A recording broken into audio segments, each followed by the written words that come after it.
Welcome to mister Kumar and Mrs Uma channel. ఈరోజు మీకు నా వీడియోలో పెరుగు గారెలు, దహీ వడ అంటారు కదా, వాటిని చేసి చూపిస్తున్నాను.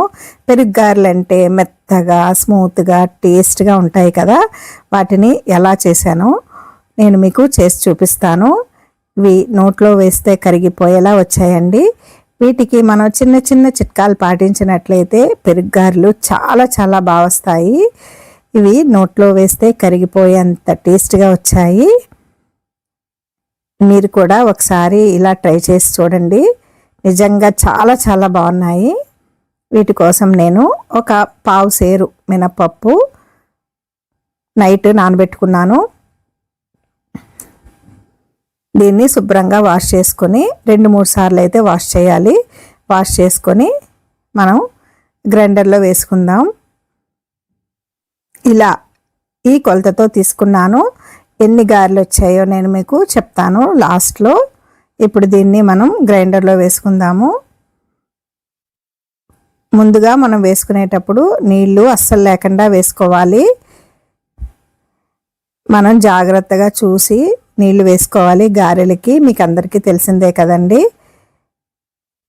కాసేపు కొద్దిగా ఇలా గ్రైండర్లో గ్రైండ్ అయిన తర్వాత 4 to 5 టేబుల్ స్పూన్స్ ఉంటాయండి. అలా నీళ్ళు వేసాను. వేసి ఒకసారి అంతా కలుపుకోవాలి.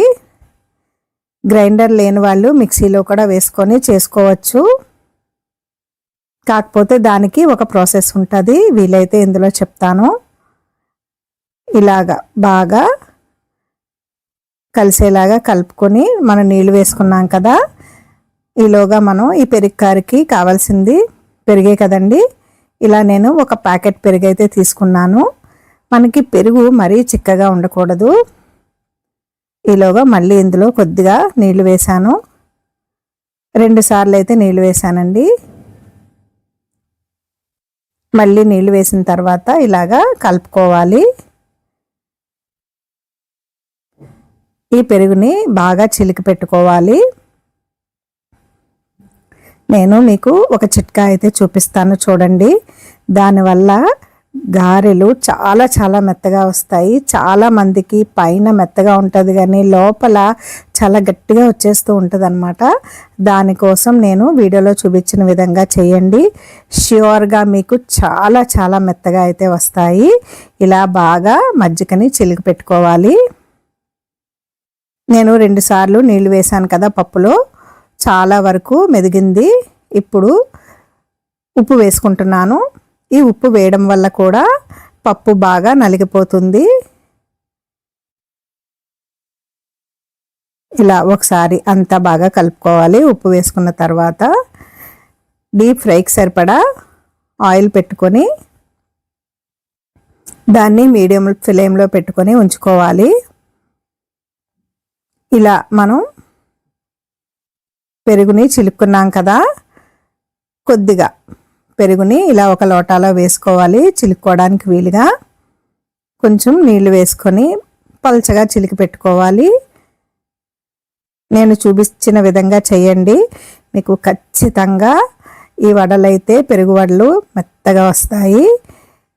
ఇలా మనం చిలికిన ఈ మజ్జిగని ఒక గిన్నెలో వేసుకొని కొంచెం పల్చగా చేసుకోవాలి. చేసుకొని అందులో కొద్దిగా సాల్ట్ వేసుకోవాలి. సాల్ట్ వేసుకొని ఒకసారి కలుపుకొని పక్కన పెట్టి ఉంచుకోవాలి. ఈ వీడియో కనుక మీకు నచ్చినట్లయితే తప్పకుండా లైక్ చేసి సబ్స్క్రైబ్ చేసుకొని సపోర్ట్ చేయండి. మిగిలిన ఈ పెరుగుని ఇలా వెడల్పాటి బౌల్లో వేసుకోవాలి. పెరుగు గారెలన్నీ ఇందులో మునగాలి కాబట్టి కొంచెం వెడల్పుగా ఉన్న గిన్నె అయితే మనకి చక్కగా ఈ పెరుగు గారెలు అందులో నానుతాయి అన్నమాట. ఇలా కొంచెం వాటర్ వేసుకోవాలి. మరీ చిక్కగా ఉంటే పెరుగు గారెలు నానడానికి అవకాశం ఉండదు. నేను కొంచెం వాటర్ వేసుకొని ఈ కన్సిస్టెన్సీ వచ్చేలాగా చేసుకొని ఇలా ఒకసారి అంతా బాగా కలిపి పెట్టుకోవాలి. పప్పు మెదిగిపోయిందండి. టెక్స్చరు మనం ముట్టుకుంటే ఫెయిర్ అండ్ లవ్లీ క్రీమ్ ఉంటుంది చూడండి, అలా ఉండాలన్నమాట. అప్పుడు మనకి గారెలు చక్కగా వచ్చేస్తాయి. సోడా కూడా వేసుకోవాల్సిన అవసరం ఉండదు. ఈ పెరుగు వడకి మనం పోపు పెట్టుకుందాము. ఇలా ఒక చిన్న గిన్నె పెట్టుకొని అందులో ఆయిల్ వేసుకొని అది హీట్ ఎక్కేలోగా నేను ఈ పెరుగు రెడీ చేసి ఉంచుకున్నాం కదా, అందులో కొద్దిగా పసుపు కొంచెం సాల్ట్ వేసుకొని బాగా కలుపుకుంటున్నాను. చాలామంది పెరుగు వడని తెల్లగానే చూపిస్తారండి, నాకైతే నచ్చదు. మీకు ఇష్టం లేకపోతే స్కిప్ చేసేయండి పసుపుని. ఇప్పుడు ఆయిల్ హీట్ ఎక్కింది, ఇందులోకి కొద్దిగా జీలకర్ర కొంచెం ఆవాలు వేసుకుంటున్నాను. ఇది ఒకసారి కలుపుకొని ఫ్రై అయిన తర్వాత నేను 7-8 పచ్చిమిరపకాయలను అయితే చిన్న ముక్కలుగా కట్ చేసి వేస్తున్నాను. ఈ పెరుగు వడకి పచ్చిమిరపకాయలు కొంచెం ఎక్కువే ఉండాలి. కావాలంటే మనం ఎండుమిరపకాయ కూడా వేసుకోవచ్చు, కట్ చేసుకొని 2 వేసుకోవచ్చు. కరివేపాకు వేసుకున్నట్లయితే ఆ ఫ్లేవరు చాలా చాలా బాగుంటుంది. ఇలా ఆవాలు, జీలకర్ర, పచ్చిమిరపకాయలు, కరివేపాకు ఇవన్నీ వేసేసుకొని ఇవి బాగా ఫ్రై అయిన తర్వాత మనం పెరుగుని రెడీ చేసి పెట్టుకున్నాం కదా, అందులో వేసేసుకోవాలి. వేసుకొని పోపు అంతా కలిసేలాగా ఒకసారి బాగా కలుపుకొని పక్కన పెట్టేసుకోవాలి. ఈ గారెలకి రుబ్బుకున్న పిండిని ఒక బౌల్లో వేసుకున్నాం కదా, దీనిలో కొంచెం ఉప్పు సరిపోలేదండి, మీరు చూసుకొని వేసుకోండి.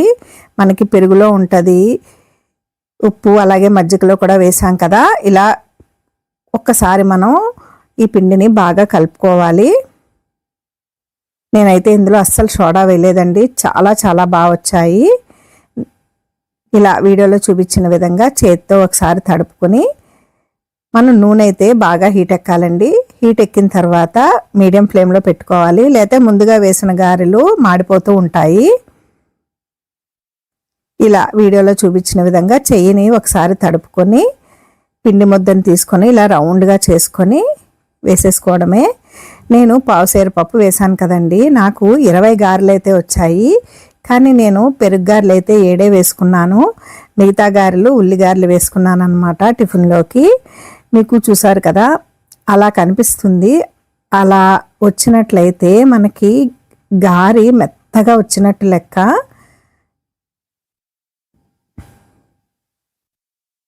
ఇప్పుడు వీటిని ఒకసారి తిరగేసుకోవాలి.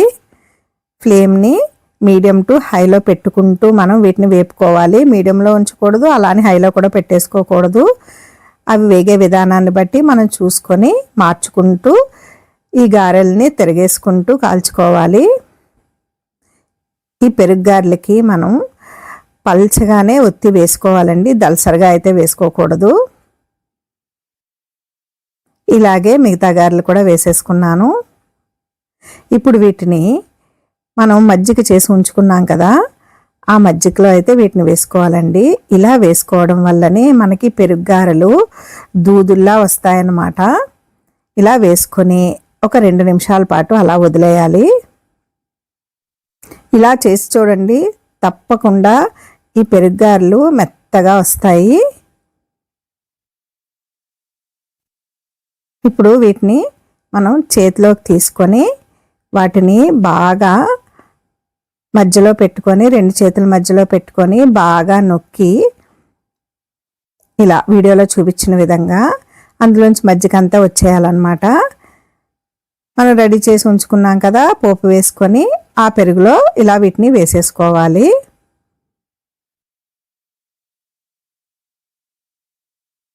ఇలా వీటన్నిటిని వేసుకోవాలి. గారి అంతా మెత్తబడాలన్నమాట. ఎక్కడైనా మెత్తబడకుండా గట్టిగా ఉండిపోయినట్లయితే మనకి మళ్ళీ అది సరిగ్గా నానదు. ఇలా మజ్జిగలో వేసుకోవడం వల్ల మనకి పెరుగు గారెలు మెత్తగా వస్తాయి. మనం ఎన్నైతే చేసుకున్నామో వాటన్నిటిని కూడా ఇలా ఇందులో వేసేసుకోవాలి. ఇలా మజ్జిగలో వేసుకున్న గారెలన్నింటినీ నేను పెరుగులో వేసేసుకున్నానండి. పెరుగు గారెలు రెడీ అయిపోయాయి. పెరుగు గారెలు అంటే అందరికీ ఇష్టమే కదండి, నాకైతే చాలా చాలా ఇష్టం. ఇప్పుడు మనం ఒకసారి ఈ పెరుగులో వేసుకునే ఈ గారెలన్నింటినీ మళ్ళీ తిరగవేసుకోవాలి. 2 వైపులా బాగా నానాలి కదా. నేను 7 గారెలే చేసుకున్నాను కాబట్టి ఈ పెరుగు గ్రేవీ సరిపోతుంది. చాలామంది ఎక్కువ చేసుకుంటారు కదా, అలాంటి వాళ్ళు మనకి ఈ మజ్జిగ గారెల్లో వేసిన తర్వాత మిగిలిన దాన్ని ఇలా ఇందులో వేసుకుంటే మనకి పెరుగు గారెలు బాగా మెత్తగా కూడా అవుతాయి. ఇంతేనండి, పెరుగు గారి రెడీ అయిపోయింది. ఫైనల్గా తరిగిన కొత్తిమీరని వేసేసుకుంటున్నానండి. నాకైతే పెరుగు గారెల్లో కొత్తిమీర, క్యారెట్ తురుము ఇలాంటివి ఏమీ నచ్చవు. వీడియో చేస్తున్నాను కాబట్టి వేశాను. అవి ఏమీ లేకుండా అచ్చంగా నాకు అలా పెరుగు గారె తినడమే ఇష్టం. అంతేనండి, పెరుగు గారె ప్రాసెస్ అయితే అయిపోయింది. కానీ మనం వీటిని 1 గంట 2 గంటల సేపు అలా నానబెట్టుకొని పక్కన పెట్టుకోవాలి. అందరికీ తెలిసిందే కదండి, ఇవైతే మాత్రం కాసేపు ఇలా పెరుగులో నానాలి. మీకు చూస్తే నోరూరుతుందా అండి? ఇలా ఒకసారి నేను చెప్పినట్టు ట్రై చేసి చూడండి. మీకు నచ్చినట్లయితే కామెంట్ చేసి పెట్టండి. ఒక 2 అవర్స్ తర్వాత మనం అలా ఫోర్క్తో చూసినట్లయితే ఎక్కడా కూడా గట్టిగా లేదు. చక్కగా అన్నీ కూడా మెత్తగా నానిపోయాయి. నిజంగా టేస్ట్ అయితే చాలా చాలా బాగుందండి. నేను తిన్నాను. కారం, ఉప్పు అన్నీ సరిపోయి పెరుగులో ఆ స్పైసీగా చాలా చాలా బాగున్నాయి. వీడియో లెంగ్త్ ఎక్కువైనా కానీ మీకు అందరికీ క్లియర్గా అర్థం అవ్వాలని చెప్పి ఈ వీడియో ఇలా చేసి పెట్టానండి. Thank you for watching.